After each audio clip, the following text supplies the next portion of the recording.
Hello again, Gary Stearman. Time for another Prophecy in the News Daily Update. It's Tuesday, October 16th. In studio with me is Bob Ulrich. Hi, Bob. Gary, you've got some really fascinating information for us today, which I heard this morning from you for the first time. And I'm as anxious to hear you say it a second time as I was the first time. This, to me, I'm holding a piece of paper here, which is actually a printout of a news release from Debka-File. The news release is dated September 12th, 2012. Do you know when that might have been? It was the day after the consul in Benghazi consulate was attacked. And from that day to this, there has been all of this incredible misinformation about what caused that attack. Was the attack the result of an uprising, a citizens' uprising, fueled by some 14-minute trailer about Muhammad? Or was this a concerted attack? Because let's face it, and remember again the date of this news release, September 12th, 2012, the day after September 11th, when the attack occurred. That's 9/11. And it seems kind of strange that that attack happened on 9/11. Well, coincidence? Seems even stranger that everyone has a different story Yeah. about what really happened, and the stories seem to change every day. But what you've got here is, I think, just a smoking gun bombshell about what really took place. It adds perspective, because Debka-File on September 12th, the day after the Benghazi attack, said, and I quote, and I'm beginning to quote the article, the U.S. ambassador to Libya, Chris Stevens, and 3 staff members at the U.S. consulate in Benghazi were deliberately murdered Tuesday night, September 11th, just after memorial ceremonies were held in America for the victims of the 9/11 outrage. Second sentence. Debka-File's counter-terror sources report exclusively that far from being a spontaneous raid by angry Islamists, it was a professionally executed terrorist operation by a professional Al-Qaeda assassination team whose 20 members acted under the orders of their leader, Ayman al-Zawahiri, after special training. End quote. Bob, how clear can it get? So you mean after Osama bin Laden was killed, Al-Qaeda's still in existence? Is still going strong, and its leader is Ayman al-Zawahiri. Anyone who's been watching these daily updates on Prophecy in the News knows this, because I've been reporting on al-Zawahiri's public statements. By the way, he's very clear about his plans, about his goals, and I've been reporting on him for at least 6 months. Read the date on that again, Gary.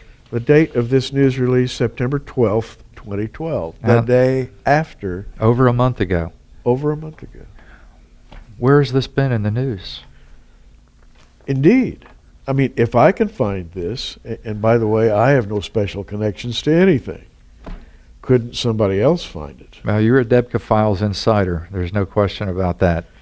And something that you view as a reliable source of current events.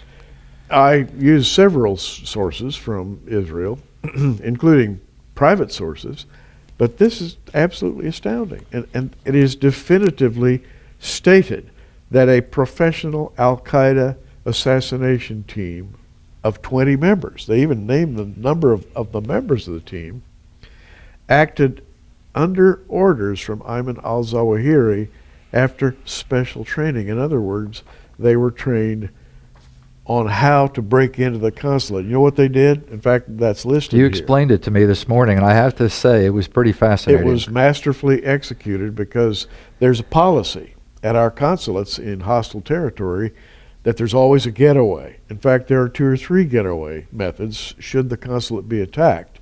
The ambassador can be spirited away in special transportation with specially trained protective teams. So what Al-Qaeda did was fire a rocket through the front gate of the consulate. They had people positioned all around to see who would flee where in what cars, and they followed the cars, and they were able in this way to follow the car that was carrying Chris Stevens. and they stopped it just as he was about to reach the safe house location. And they were able, by a very careful plan, a skillfully executed plan, to haul Chris Stevens out, rip off all of his clothes, parade his body around before killing him. It was a vengeful assault, very carefully documented, and it has been masked by the strange appearance of a 14-minute trailer on the life of Muhammad by some never-before-known would-be movie maker in Hollywood. Well, that was the family-friendly version that you just gave of Mr. Stevens' last moments on Earth. Yes. It's a horrific tale of just animalistic behavior that we've seen before. Right. I remember the news reporter, Lara Logan, what they did to her. And if you probably don't want to read about it if you don't know about it already.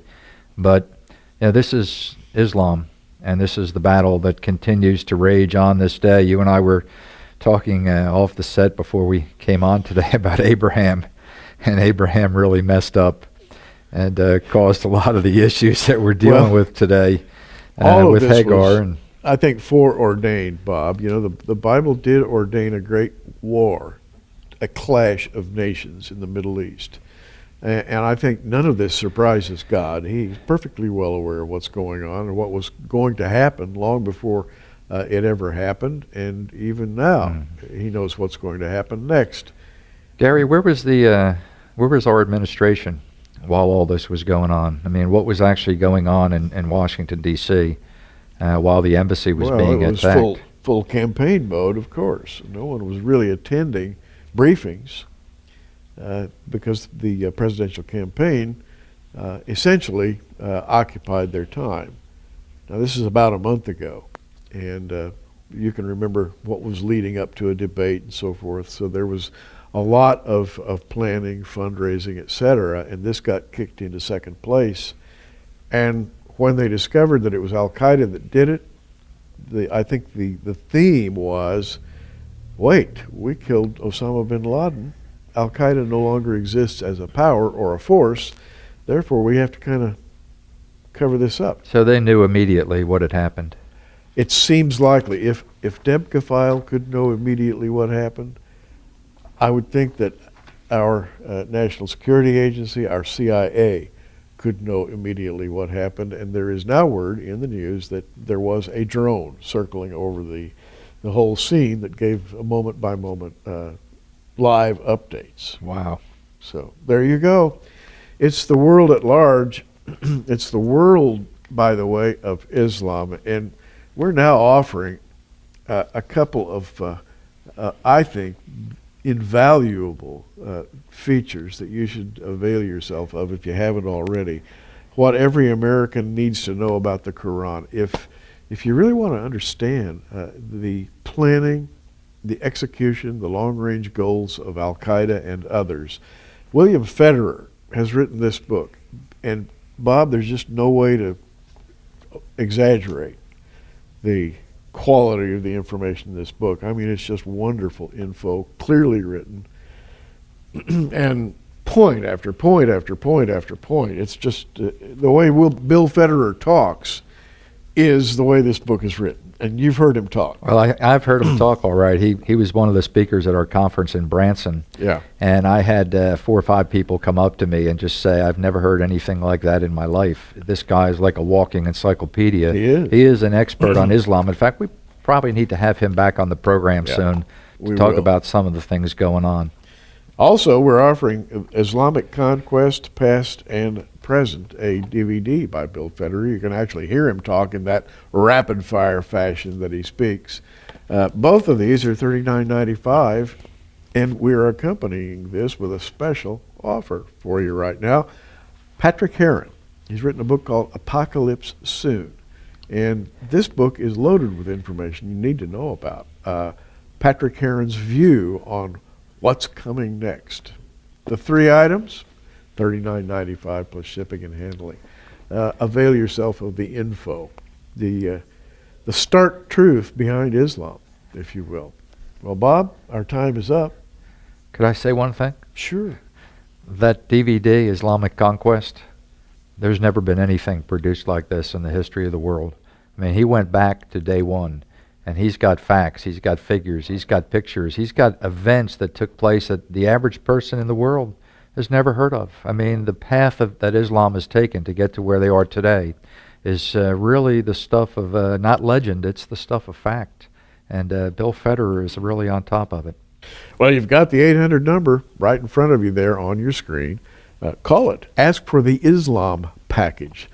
These three items, $39.95 plus shipping and handling, the Islam package. And this is Gary Stearman reminding you to keep looking up.